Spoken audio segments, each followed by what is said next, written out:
मैं इंजीनियर लोग कुछ सुनकर प्रदेश सचिव समाजवादी पार्टी लोहिया बहनी। दोस्तों, हिंदुस्तान में 5 राज्यों में चुनाव चल रहा है और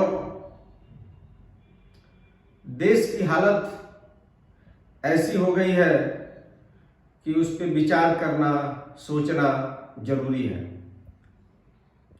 दोस्तों, 2-3 दिन पहले एक बहुत बड़ी खबर गुजरात से आई है, जहां की आज तक का सबसे बड़ा बैंकिंग घोटाला सामने आया है। दोस्तों, गुजरात से याद रखने की बात है, गुजरात से,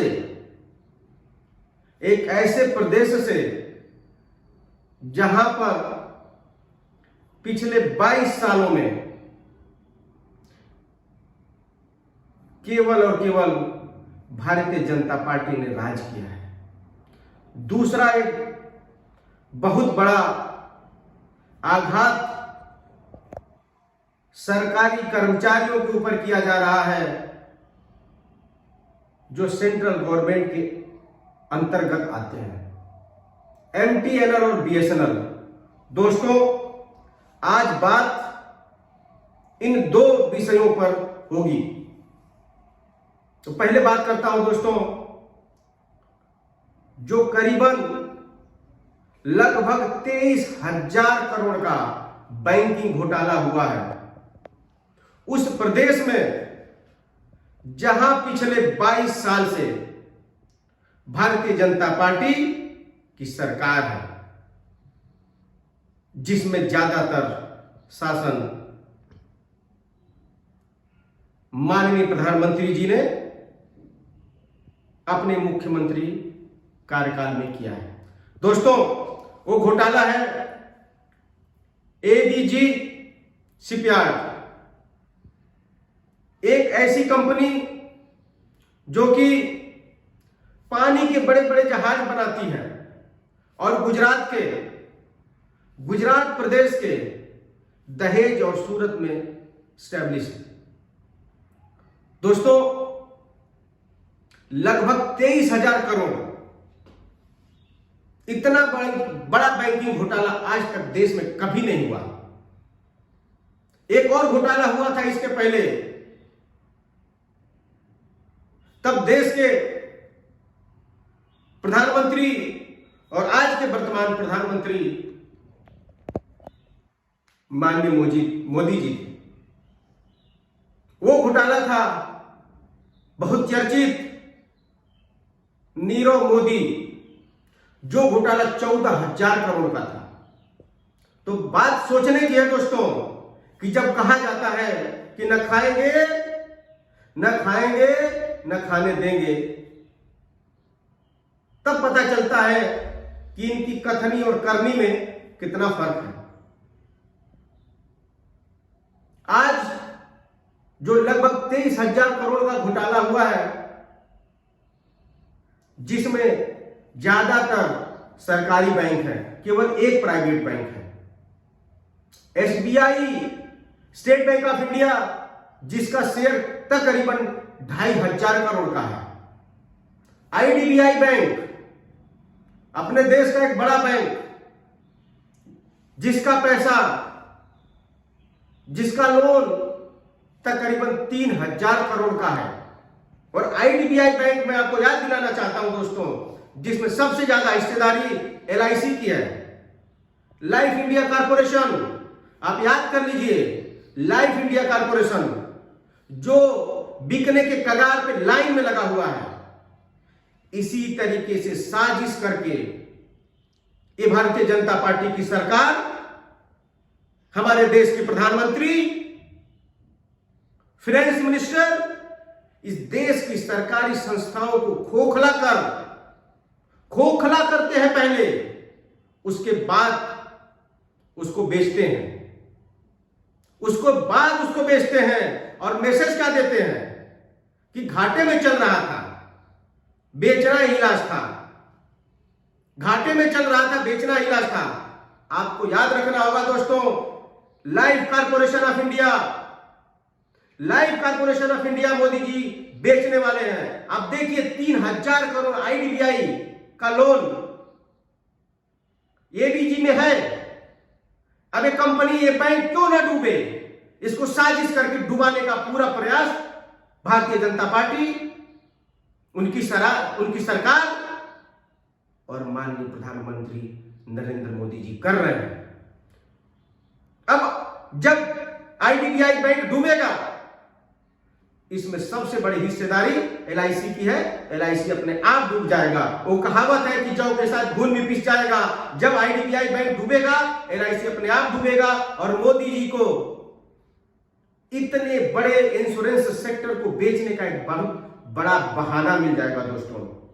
तब मैं कहना चाहता हूं कि ऐसे लोगों को जो देश की संपत्ति को बेचने का काम कर रहे हैं, देश को खोखला करने का काम कर रहे हैं, ऐसे लोगों को देश की और प्रदेश की सत्ता से उखाड़ कर फेंकने के लिए आपको साथ आना होगा।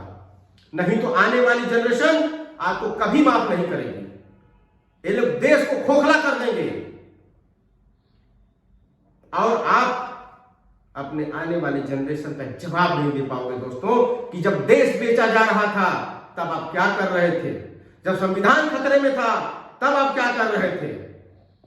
सही समय चल रहा है, सही मौका है वोट की चोट का, वोट के माध्यम से भारतीय जनता पार्टी उसकी सरकार को देश की सत्ता और प्रदेश की सत्ता से उखाड़ कर फेंकने की जरूरत है।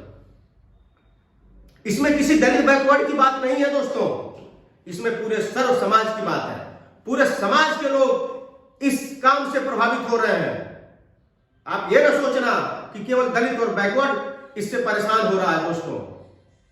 आप बताइए, जब देश की संपत्ति बेच दी जाएगी, जहां पे लोगों को नौकरियां मिलती हैं,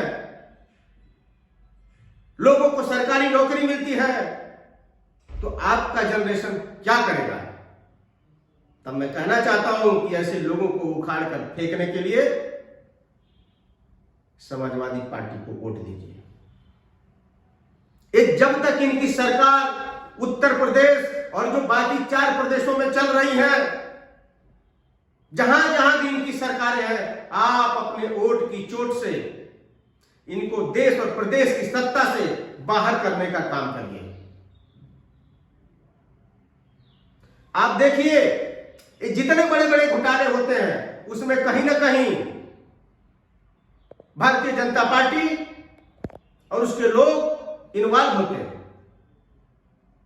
ये इतना बड़ा घोटाला गुजरात में हुआ, इसके पहले नीरव मोदी जो इतना बड़ा घोटाला करके विदेश में छुपा हुआ है, और माननीय प्रधानमंत्री जी पूरे विश्व का चक्कर काटकर हिंदुस्तान में बैठे हुए, लेकिन आज तक नीरव मोदी को इंडिया नहीं ला पाए। आपकी क्या फॉरेन पॉलिसी थी, आपका क्या फायदा हुआ पूरे विश्व भ्रमण का।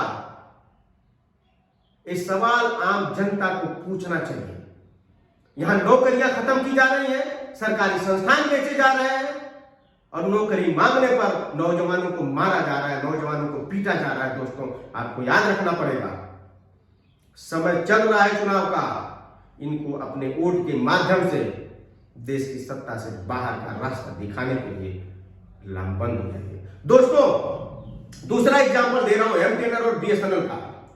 इस देश का सबसे बड़ा नेटवर्किंग था, जिससे हमारा फोन, लैंडलाइन सब चलता था। आज लोग दूसरी तरफ शिफ्ट हो रहे हैं, सेम उसी पैटर्न पे काम हो रहा है कि जब इन सरकारी संस्थाओं को कमजोर कर दिया जाएगा और इनको बेचा जाएगा तो लोगों को सवाल नहीं उठेगा। मैं कहना चाहता हूं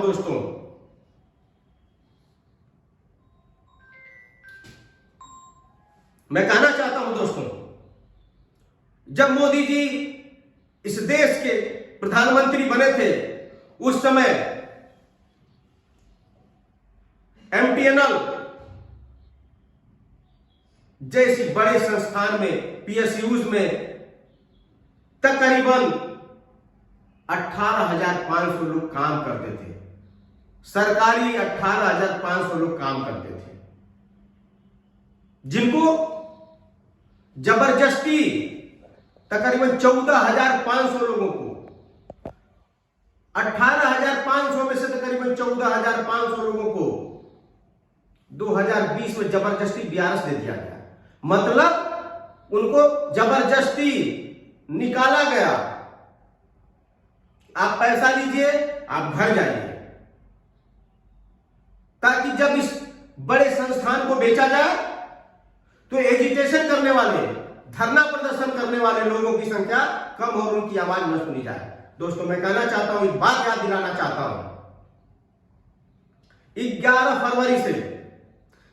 फरवरी से एमटीएनएल के लोग दिल्ली में धरना प्रदर्शन कर रहे हैं, लेकिन इस देश का मीडिया, इस देश का बिका हुआ दलाल मीडिया, इन दोनों खबरों में से कोई भी किसी भी खबर को अपने चैनल पे नहीं दिखा रहा है। आपको सोचना पड़ेगा कि ये मीडिया चैनल जिनको हम बैठ के अपने बेडरूम में देखते हैं, ये देश और प्रदेश के लिए, आम जनमानस के लिए कितने खतरनाक है। तकरीबन 23,000 करोड़ का घोटाला हो गया, किसी मीडिया चैनल ने नहीं दिखाया। एमटीएनएल के लोग 11 फरवरी से धरने पर बैठे हुए हैं, एजिटेशन कर रहे हैं, उनको सैलरी तक नहीं दी जा रही है। कितना दुर्भाग्यपूर्ण है। देखिए, नौकरी मांगने पर मारा जाता है, जेल भेजा जाता है, और जो खुशनसीब अपने आप को समझते हैं कि वो सरकारी नौकरी कर रहे हैं, उनको तनख्वाह नहीं दी जाती है। कितना दुर्भाग्यपूर्ण है। ये लोग फूट डालो और राज करो वाली नीति पे काम कर रहे हैं। आप सबको समझना पड़ेगा। अगर आप नहीं समझेंगे तो इस देश को ये भारतीय जनता पार्टी के लोग खोखला कर देंगे, कुछ नहीं बचेगा। समय सही चल रहा है, चुनाव का समय है। आप सब लोग ऐसे जन विरोधी पार्टी को इस देश और प्रदेश की सत्ता से उखाड़ कर फेंकने के लिए शुरुआत करिए। और जो विधानसभा चुनाव हो रहे हैं, मैं हर प्रदेश के लोगों को कहना चाहता हूं कि इनके खिलाफ वोटिंग करिए। इनको देश की सत्ता से बाहर करने के लिए आप लामबंद होइए, नहीं तो आप अपने आने वाली जनरेशन का जवाब नहीं दे पाएंगे। जब इतिहास पढ़ा जाएगा कि देश की आजादी के बाद 500 से ज्यादा पीएसयूज बने थे,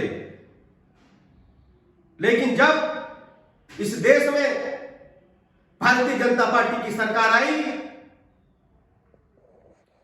उन पीएसयूज को बेचने का काम शुरू हो गया। कुछ को पूर्व प्रधानमंत्री स्वर्गीय अटल बिहारी वाजपेयी ने बेच दिया, कुछ को बेचने का काम माननीय प्रधानमंत्री नरेंद्र मोदी जी कर रहे हैं। तो कहना चाहता हूं दोस्तों कि ऐसे लोगों को देश और प्रदेश की सत्ता पर काबिज रहने का कोई हक नहीं है। मैं आपसे कहना चाहता हूं, उत्तर प्रदेश के लोगों, लामबंद होइए, भारतीय जनता पार्टी को इस प्रदेश से उखाड़ फेंकने के लिए काम कीजिए। समाजवादी पार्टी की सरकार आएगी, आदरणीय अखिलेश यादव जी मुख्यमंत्री बनेंगे, सबका सम्मान होगा, सबको अधिकार मिलेगा। हम लोग अपने संविधान को बचाने के लिए, जिसको बाबा साहब डॉक्टर भीमराव अम्बेडकर ने दिया है, कुछ हद तक कामयाबी पाएंगे उसमें, लेकिन पूरी कामयाबी तब मिलेगी जब इनको देश की सत्ता से उखाड़ कर फेंक देंगे।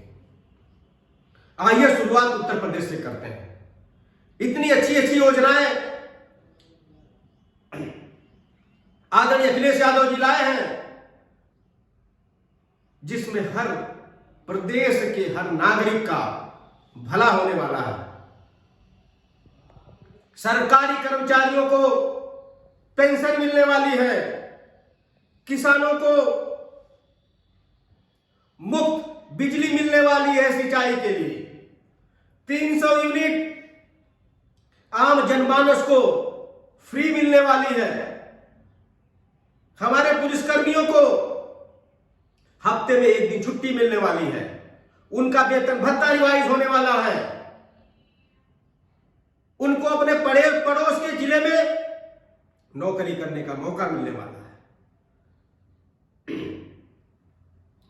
22 लाख आईटी सेक्टर में नौकरी मिलने वाली है। शिक्षा मित्रों को उचित सम्मान मिलने वाला है। ऐसी तमाम योजनाएं, नौजवानों को लैपटॉप मिलने वाला है, कन्या विद्याधन मिलने वाला है। ऐसी तमाम योजनाएं आदरणीय अखिलेश यादव जी ने लॉन्च किया है। आपसे निवेदन करता हूं कि ऐसी तानाशाही सरकार को उखाड़ कर फेंकने के लिए समाजवादी पार्टी का साथ दीजिए। आदरणीय अखिलेश यादव जी को मुख्यमंत्री बनाइए। सबको सम्मान, सबको अधिकार मिलेगा। इसी के साथ मैं अपनी बात को खत्म करता हूं। जय समाजवाद, जय अखिलेश, मुलायम सिंह यादव जिंदाबाद।